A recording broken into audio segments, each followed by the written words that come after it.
ಶ್ರೀಗುರುಭ್ಯೋ ನಮಃ. ಹರಿ ಓಂ. ಓಂ ನಮಃ ಸೂರ್ಯಃ ಪಿತಾಮಹೋ ವ್ಯಾಸಃ ವಸಿಷ್ಠೋ ತ್ರಿಪರಾಶರಃ ಕಶ್ಯಪೋ ನಾರದೋ ಗಾರ್ಗ್ಯಃ ಮರೀಚಿರ್ ಮುನಿರಂಗಿರಾಃ ಲೋಮಶಃ ಪೌಲಶಶ್ಚೈವ ಚವನೋ ಜವನೋ ಭೃಗುಃ ಶವನಕೋಷ್ಟಾದಶಶ್ಚೇತಿ ಜ್ಯೋತಿಷ್ಶಾಸ್ತ್ರ ಪ್ರವರ್ತಕಾಃ. ನಮೋ ಋಷಿಭ್ಯಃ ನಮೋ ಮಹದ್ಭ್ಯಃ. ಪ್ರಿಯ ವೀಕ್ಷಕರೇ, ಭಗವಂತ ಶುಭವನ್ನುಂಟು ಮಾಡಲಿ. ಆತ್ಮೀಯರೇ, ಆಗಸ್ಟ್ ತಿಂಗಳಲ್ಲಿ ತುಲಾ ರಾಶಿಯವರಿಗೆ ಹೇಗಿದೆ ಮಾಸ ಭವಿಷ್ಯ ಎಂಬುದನ್ನು ಗಮನಿಸೋಣ. ನೋಡಿ, ಆಗಸ್ಟ್ ತಿಂಗಳು ಅಂತಂದರೆ ಶ್ರಾವಣ ಮಾಸ. ಶ್ರಾವಣ ಮಾಸದಲ್ಲಿ ಅನೇಕ ಹಬ್ಬ ಹರಿದಿನಗಳೆಲ್ಲ ತುಂಬಿಕೊಂಡಿರ್ತದೆ, ನಿಮಗೆ ಗೊತ್ತಿರುವ ಹಾಗೆ ಅಲ್ವಾ? ಯಾಕಂದರೆ ವಿಶೇಷವಾಗಿ ಶ್ರಾವಣ ಮಾಸ ಬಂತು ಅಂತಂದರೆ ನಮಗೆ ಹಬ್ಬ ಹರಿದಿನಗಳ ಸಾಲು, ಪೂಜೆ ಪುನಸ್ಕಾರಗಳು, ಹೀಗೆ ಹತ್ತಾರು ಕೆಲಸ ಕಾರ್ಯಗಳು ಬರ್ತಾ ಇರ್ತದೆ. ಹಾಗೆ 8ನೇ ತಿಂಗಳು ಆಗಸ್ಟ್ ತಿಂಗಳಲ್ಲಿ ನೋಡೋಣ ಏನೇನಿದೆ. ಒಂದು ಶ್ರಾವಣ ಮಾಸದ ಶನಿವಾರ. ಪ್ರತಿ ಶನಿವಾರವೂ ಕೂಡ ವಿಶೇಷವಾಗಿ ಶನಿವಾರ ನಾವು ಈಶ್ವರನನ್ನು ಮತ್ತು ವಿಷ್ಣುವನ್ನು ವಿಶೇಷವಾಗಿ ಪೂಜೆ ಮಾಡುವಂಥದ್ದು.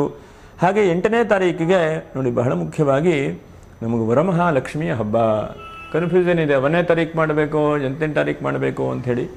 1ನೇ ತಾರೀಕು ಮಾಡುವಂಥದ್ದಲ್ಲಿ 8ನೇ ತಾರೀಕಿಗೆ ಶಾಸ್ತ್ರಸಿದ್ಧವಾದಂಥದ್ದು. ಹಾಗಾಗಿ 8ನೇ ತಾರೀಕಿಗೆ ವರಮಹಾಲಕ್ಷ್ಮಿಯ ಹಬ್ಬ ಅಥವಾ ವ್ರತ ಅಂತೇಳಿ ಹೇಳಬಹುದು. ಹಾಗೆ 9ನೇ ತಾರೀಕಿಗೆ ಹುಣ್ಣಿಮೆ ಇದೆ. ಇನ್ನು 10ನೇ ತಾರೀಕಿಗೆ ಗಾಯತ್ರಿ ಪ್ರತಿಪತ್ತು. 9ನೇ ತಾರೀಕು ನೋಡಿ, ಋಗ್ವೇದಿಗಳಿಗೆ ಮತ್ತು ಯಜುರ್ವೇದಿಗಳಿಗೆ ವಿಶೇಷವಾಗಿ ಉಪಕರ್ಮ, ಹಾಗೆ ರಕ್ಷಾಬಂಧನ ಮತ್ತು ಶ್ರಾವಣ ಶನಿವಾರ, ಸಂಸ್ಕೃತ ದಿನಾಚರಣೆ, ಹೀಗೆಲ್ಲ ಇದೆ ನೋಡಿ, ಎಷ್ಟೊಂದು ವಿಶೇಷವಾದಂಥ ದಿವಸ. ಹಾಗೆ 10ನೇ ತಾರೀಕಿಗೆ ಗಾಯತ್ರಿ ಪ್ರತಿಪತ್ತು. 11ನೇ ತಾರೀಕಿಗೆ ರಾಘವೇಂದ್ರ ಸ್ವಾಮಿಗಳ ಆರಾಧನೆ. 12ನೇ ತಾರೀಕಿಗೆ ಮಂಗಳ ಗೌರಿ ವ್ರತ. ನೋಡಿ, ಈ ಶ್ರಾವಣ ಮಾಸದಲ್ಲಿ ಇನ್ನೊಂದು ಏನಪ್ಪ ವಿಶೇಷ ಅಂತಂದರೆ, ಪ್ರತಿ ಮಂಗಳವಾರವೂ ಕೂಡ, ಅದಕ್ಕೆ ಹೇಳಿದೆ, ಹಬ್ಬ ಹರಿದಿನಗಳು ಈ ತಿಂಗಳಲ್ಲಿ ಎಲ್ಲವೂ ಕೂಡ ವಿಶೇಷವಾಗಿ ಹಬ್ಬ ಹರಿದಿನಗಳು, ಪೂಜೆ ಪುನಸ್ಕಾರಗಳು. ನೋಡಿ, ಹಿಂದಿನ ತಿಂಗಳಲ್ಲಿ ನಾಗರ ಪಂಚಮಿಯೂ ಕೂಡ ಬಂದಿದೆ. ಹಾಗಾಗಿ ಪ್ರತಿಯೊಂದು ಮಂಗಳವಾರ ಸುಮಂಗಲಿಯರು ಸೌಭಾಗ್ಯದ ವೃದ್ಧಿಗಾಗಿ ಒಂದು ಮಂಗಲ ಗೌರಿ ವ್ರತವನ್ನು ಆಚರಣೆ ಮಾಡುವಂಥದ್ದು. ಹಾಗೆ 16ನೇ ತಾರೀಕಿಗೆ ಕೃಷ್ಣಾಷ್ಟಮಿ. ಹಾಗೆ 17ನೇ ತಾರೀಕಿಗೆ ಸಿಂಹ ಸಂಕ್ರಾಂತಿ, ಸಿಂಹ ಮಾಸ ಶುರುವಾಗುತ್ತದೆ. ಹಾಗೆ ಇನ್ನು 22ನೇ ತಾರೀಕಿಗೆ ಬೋಧಾಯನ ಅಮಾವಾಸ್ಯೆ. 23ಕ್ಕೆ ಕೊನೆ ಶ್ರಾವಣ ಶನಿವಾರ ಅಂತ ಹೇಳಿದೆ. ಅಮಾವಾಸ್ಯೆಯು ಕೂಡ ಅದೇ ದಿವಸ ಇದೆ. 26ನೇ ತಾರೀಕಿಗೆ ಸ್ವರ್ಣಗೌರಿ ವ್ರತ. ಹಾಗೆ 27ನೇ ತಾರೀಕಿಗೆ ವರಸಿದ್ಧಿ ವಿನಾಯಕ ವ್ರತ. 28ಕ್ಕೆ ಋಷಿ ಪಂಚಮಿ.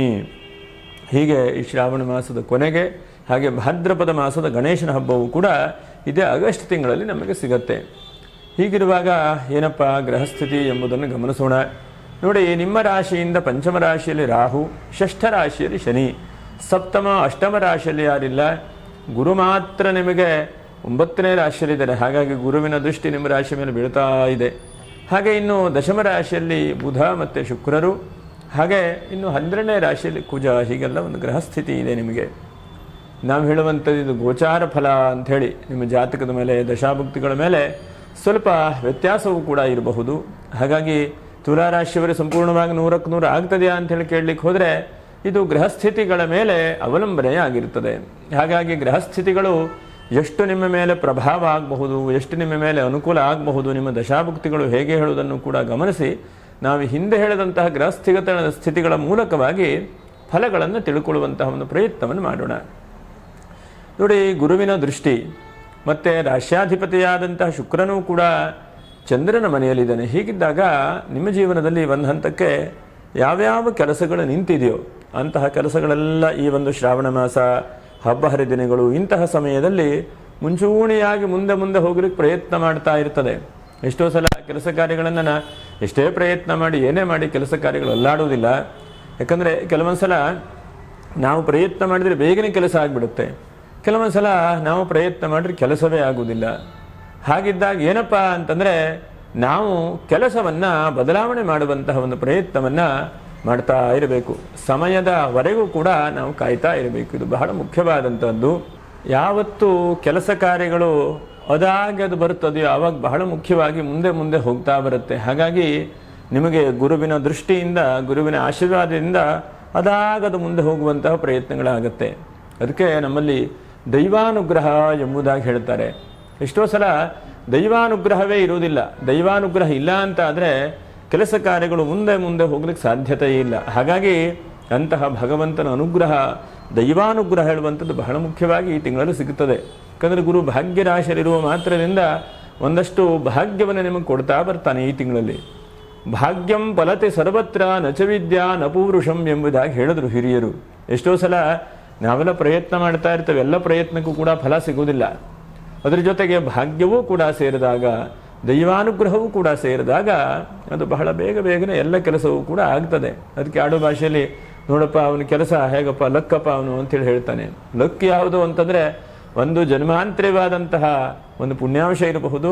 ಎರಡನೇದಾಗಿ ಈ ಜನ್ಮದಲ್ಲಿ ನಾವು ಮಾಡ್ತಾ ಮುಂದೆ ಮಾಡಬೇಕು ಅನ್ನುವಂಥ ಒಂದು ಸಂಕಲ್ಪದ ಪುಣ್ಯಾಂಶಗಳಿರಬಹುದು, ಅಥವಾ ಗುರುಗಳ ಆಶೀರ್ವಾದ ಇರಬಹುದು. ಇದು ಬಹಳ ಮುಖ್ಯವಾದಂಥದ್ದು. ಹಾಗಾಗಿ ಆ ಗುರುವಿನ ಪರಿಪೂರ್ಣ ಆಶೀರ್ವಾದ ಅನುಗ್ರಹದಿಂದ ಹೆಚ್ಚಿನದಾದಂಥ ಕೆಲಸ ಕಾರ್ಯದಲ್ಲಿ ಮುಂದೆ ಹೋಗುವಂಥದ್ದಾಗತ್ತೆ.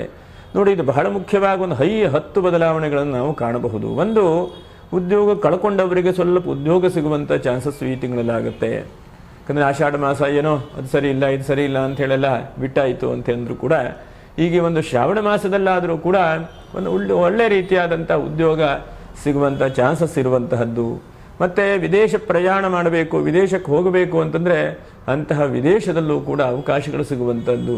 ಎಷ್ಟೋ ಸಲ ಒಂದು ಸರಿಯಾದರೆ ಒಂದು ಸರಿಯಾಗುವುದಿಲ್ಲ, ಅದು ವೀಸಾ ಸಿಗುವುದಿಲ್ಲ, ಅಥವಾ ಕೆಲಸ ಸರಿಯಾಗಿ ಸಿಗುವುದಿಲ್ಲ, ಅಥವಾ ಸ್ಯಾಲ್ರಿ ಸೆಟ್ ಆಗುವುದಿಲ್ಲ, ಅಥವಾ ಶರೀರಕ್ಕೆ ಸರಿಯಾದಂತಹ ಆರೋಗ್ಯಗಳಿರುವುದಿಲ್ಲ. ಹೀಗೆ ನೂರಾರು ಕಾರಣಗಳು ಬರ್ತಾ ಇರ್ತದೆ, ತೊಂದರೆಗಳ ರೀತಿಯಲ್ಲಿ. ಹಾಗಾಗಿ ವಿದೇಶಿಯ ರೀತಿಯಾದಂತಹ ಕೆಲಸ ಕಾರ್ಯಗಳು ಅಭಿವೃದ್ಧಿಯಾಗುವಂಥದ್ದು. ಮತ್ತು ಗುರುವನ್ನು ವಿಶೇಷವಾಗಿ ಸಂತಾನಕಾರಕ ಎಂಬುದಾಗೂ ಕೂಡ ಕರಿತೇವೆ ಗುರುವನ್ನು. ಹಾಗಾಗಿ ಗುರು ಭಗವಂತನು ನಿಮಗೆ ಸತ್ಸಂತಾನ ಮದುವೆಯಾಗಿ ಅನಂತರದಲ್ಲಿ ಪ್ರಯತ್ನ ಮಾಡ್ತಾ ಇದ್ರೆ ಆ ಗುರುವಿನ ಅನುಗ್ರಹನ ಸಂತಾನಾದಿಗಳನ್ನು ಕೂಡ ಅನುಗ್ರಹಿಸ್ತಾನೆ. ಮತ್ತು ಬಹಳ ಮುಖ್ಯವಾಗಿ ನೀವು ಧರ್ಮ ಮಾರ್ಗದಲ್ಲಿ ಏನೇನು ಸಂಪಾದನೆ ಮಾಡಿಟ್ಕೊಂಡಿದ್ದೀರೋ, ಯಾರೋ ಒಬ್ಬರು ನಿಮ್ಮ ಮೋಸ ಮಾಡಿದ್ದಾರೆ, ಅಥವಾ ಯಾರೋ ಒಬ್ಬರು ನಿಮ್ಮ ವ್ಯವಹಾರದಲ್ಲಿ ಅಡ್ಡ ಬಂದು ಮುಂದೆ ತೊಂದರೆ ಮಾಡಿದ್ದಾರೆ, ಅಂತಹ ಆ ತೊಂದರೆ ಆಗ್ತಾ ಇರುವಂಥದ್ದು ತೊಂದರೆ ಮುಂದೆ ನಿಮ್ಗೆ ಗೊತ್ತಾಗ್ತಾ ಇದೆ, ಇಲ್ಲ ನಾನು ಕೈ ಹಾಕ್ಕೊಂಡ್ಬಿಟ್ಟಿದ್ದೇನೆ, ಇದು ಹೇಗಾದರೂ ಹೊರಗಡೆ ಬರಬೇಕು ಅಂತ. ಅಂತಹ ಒಂದು ಸಮಯದಲ್ಲಿ ಭಗವಂತನು ನಿಮಗೆ ಹೇಗೋ ಒಂದು ರೀತಿಯಲ್ಲಿ ಭಗವಂತನು ಕೈ ಹಿಡಿತಾನೆ. ಅನಂತರ ಕೃಷಿಕರಿಗೆ ಬಹಳ ಉತ್ತಮವಾದಂಥ ಫಲಗಳನ್ನು ಕೂಡ ಕೊಡುತ್ತಾನೆ. ಯಾಕಂದರೆ ಷಷ್ಠರಾಶಿಯ ಶನಿ. ಹಾಗಾಗಿ ಕೃಷಿಕರಿಗೂ ಕೂಡ ಆರ್ಥಿಕವಾದಂಥ ಅಭಿವೃದ್ಧಿ, ಆರ್ಥಿಕವಾದಂಥ ಹೆಚ್ಚಿನದಾದಂಥ ಲಾಭಾಂಶಗಳು ಕೂಡ ಬರುವ ಹಾಗೆ ಆ ಶನಿ ಪರಮಾತ್ಮನನ್ನು ಕೂಡ ಅನುಗ್ರಹಿಸ್ತಾನೆ. ಅನಂತರದಲ್ಲಿ ಮನೆಯಲ್ಲಿ ಮಂಗಲ ವಾತಾವರಣಗಳು.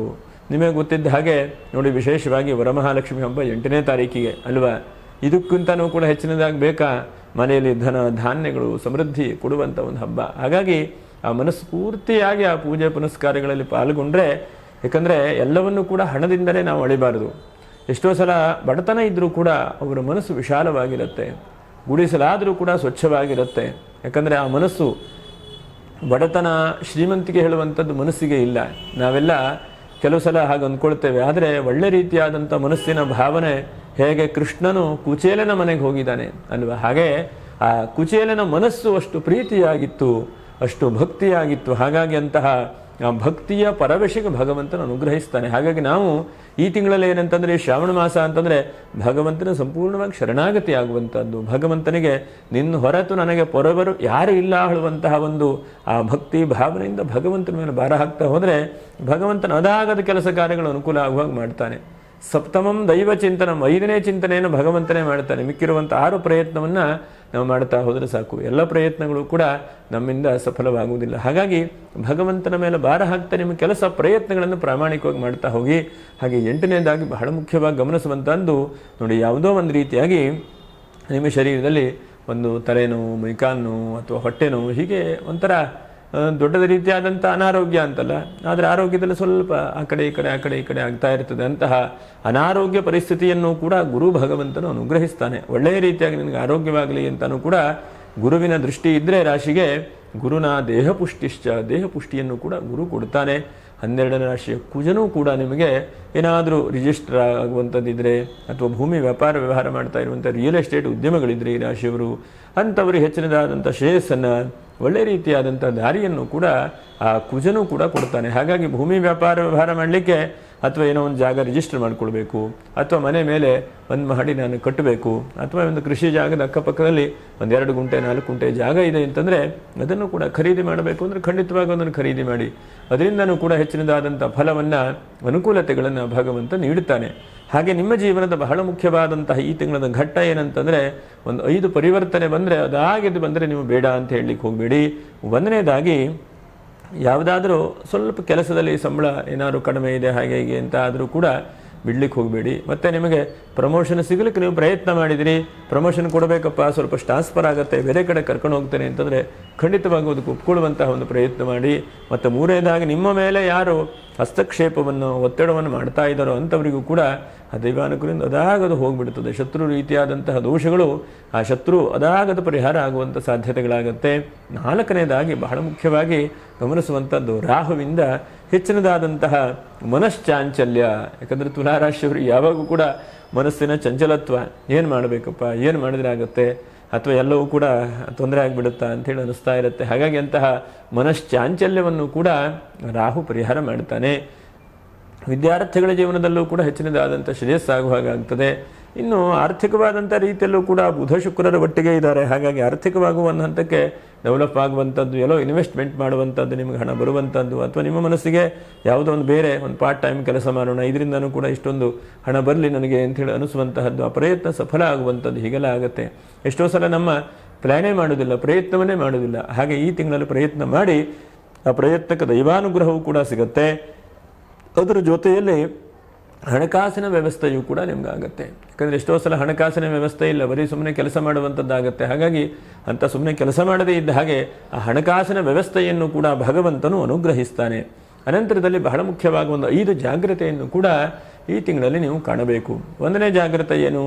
ನಿಮ್ಮ ಕಣ್ಣಿನ ವಿಷಯದಲ್ಲಿ ಏನೋ ಸಣ್ಣ ಪುಟ್ಟ ಸಮಸ್ಯೆಗಳಾಗ್ತಾ ಇದೆ, ಅದರ ಬಗ್ಗೆ ಸ್ವಲ್ಪ ಗಮನಿಸುವಂತಹ ಪ್ರಯತ್ನವನ್ನು ಮಾಡಿ.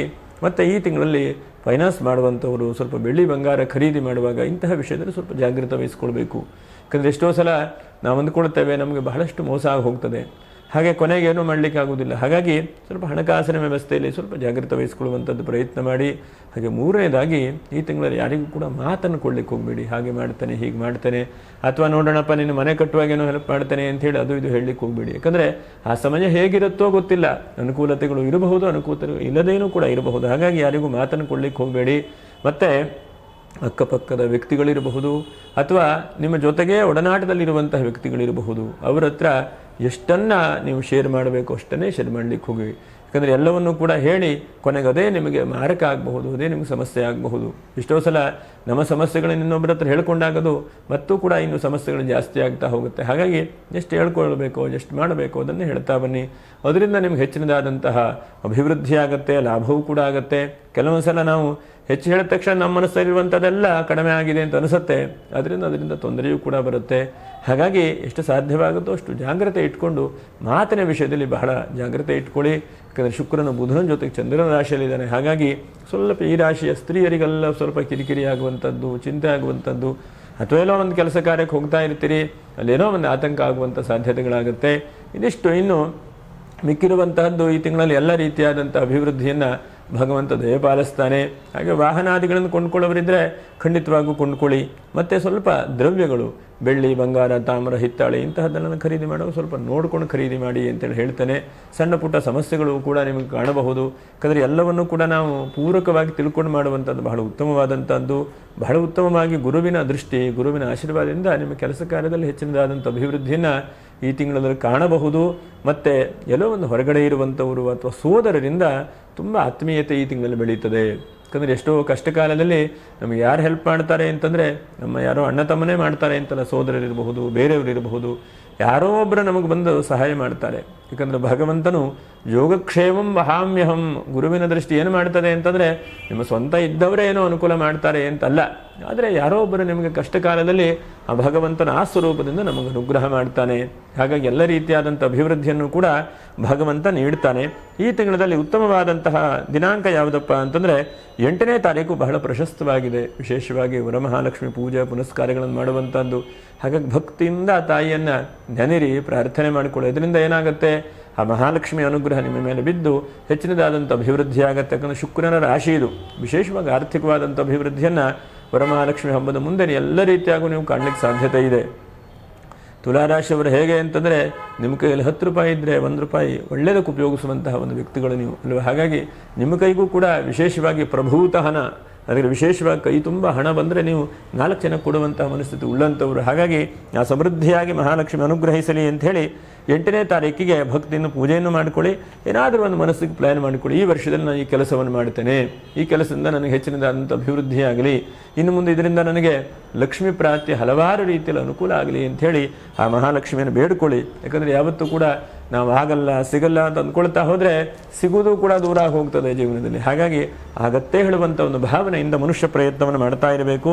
8ನೇ ತಾರೀಕು ಅನಂತರದಲ್ಲಿ 14ನೇ ತಾರೀಕು ರೇವತಿ ನಕ್ಷತ್ರ ಇದೆ. 14ನೇ ತಾರೀಕು ರೇವತಿ ನಕ್ಷತ್ರ ಗುರುವಾರ. ಹಾಗಾಗಿ ಇದು 2 ಈ ತಿಂಗಳಲ್ಲಿ ಉತ್ತಮವಾದಂಥ ದಿವಸಗಳು ಅಂಥೇಳಿ ನಿಮಗೆ ಹೇಳಬಹುದು. ಹಾಗೆ ಈ ತಿಂಗಳಲ್ಲಿ ಬಹಳ ಮುಖ್ಯವಾಗಿ ನಕ್ಷತ್ರ ಪರಿಹಾರಗಳು ಏನು ಎಂಬುದನ್ನು ಕೂಡ ನಾವು ಗಮನಿಸೋಣ. ತುಲಾ ರಾಶಿಗೆ ಚಿತ್ತಾ ನಕ್ಷತ್ರ 3 ಮತ್ತು 4ನೇ ಪಾದಕ್ಕೆ ಬರುತ್ತೆ. ಹಾಗಾಗಿ ಏನು ಮಾಡಬಹುದು ನೀವು ಅಂತಂದರೆ, ವರಮಹಾಲಕ್ಷ್ಮಿ ಹಬ್ಬ ದಿವಸ ಶ್ರದ್ಧಾ ಭಕ್ತಿಯಿಂದ ಆ ಲಕ್ಷ್ಮಿಯನ್ನೇ ಧ್ಯಾನ ಮಾಡಿ.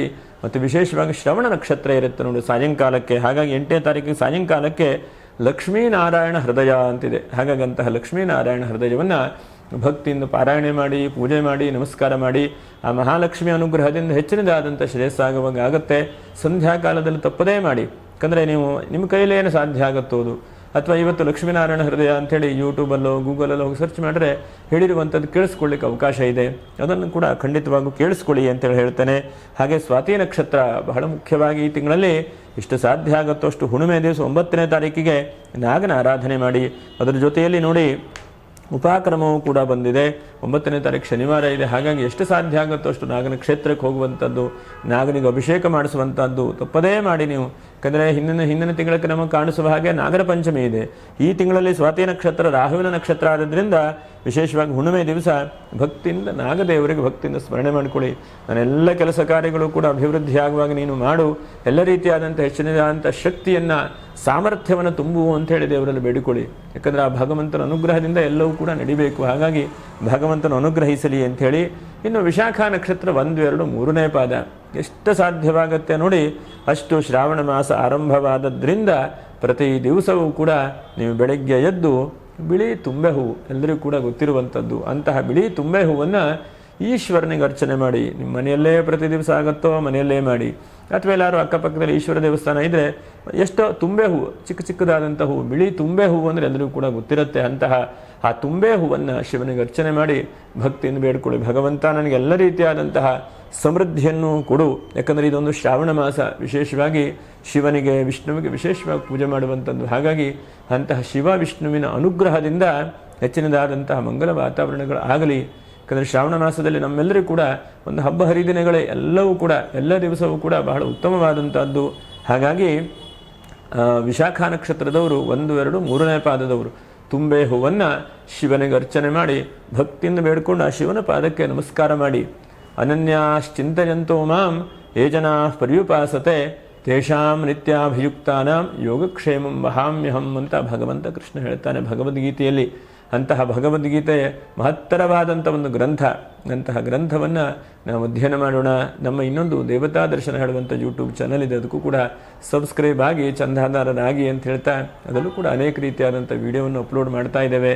ತಮ್ಮೆಲ್ಲರ ಪ್ರೀತಿ ವಿಶ್ವಾಸ ಹೀಗೆ ಇರಲಿ. ತಮ್ಮೆಲ್ಲರಿಗೂ ಕೂಡ ಇನ್ನೊಮ್ಮೆ ವರಮಹಾಲಕ್ಷ್ಮಿ ಹಬ್ಬದ ಶುಭಾಶಯಗಳು. ಶ್ರಾವಣ ಮಾಸ ಒಳ್ಳೆಯದನ್ನು ಉಂಟು ಮಾಡಲಿ. ಅದರ ಜೊತೆಯಲ್ಲಿ ವಿಶೇಷವಾಗಿ ಈ ತುಲಾರಾಶಿಯವರಿಗೆ ಆ ಗುರುವಿನ ಅನುಗ್ರಹ ಹೆಚ್ಚಿನದಾದಂಥ ಶ್ರೇಯಸ್ಸನ್ನು ಉಂಟು ಮಾಡಿ ಎಲ್ಲ ರೀತಿಯಾದಂಥ ಕೆಲಸ ಕಾರ್ಯಗಳು ಕೂಡ ಅಭಿವೃದ್ಧಿಯಾಗುವ ಹಾಗೆ ಭಗವಂತನು ಪ್ರೇರಣೆ ಮಾಡಿ ನಿಂತು ಅನುಗ್ರಹ ಮಾಡಲಿ ಅಂಥೇಳಿ ಭಗವಂತನಲ್ಲಿ ಭಕ್ತಿಯಿಂದ ಪ್ರಾರ್ಥನೆ ಮಾಡ್ತೇನೆ. ಕಾಲೇ ವರ್ಷತು ಪರ್ಜನ್ಯ ಪೃಥಿವೀ ಸಸ್ಯಶಾಲಿನಿ ದೇಶೋಜಂ ಕ್ಷೋಭರಹಿತಃ ಸಜ್ಜನಾಃ ಸಂತು ನಿರ್ಭಯಾಃ ಅಪುತ್ರಾಃ ಪುತ್ರಿಣಃ ಸಂತು ಪುತ್ರಿಣಃ ಸಂತು ಪೌತ್ರಿಣಃ ಅಧನಾತ್ ಸದನಾಃ ಸಂತು ಜೀವಂತು ಶರದಾಂ ಶತಂ. ಹರಿ ಓಂ ತತ್ಸತು.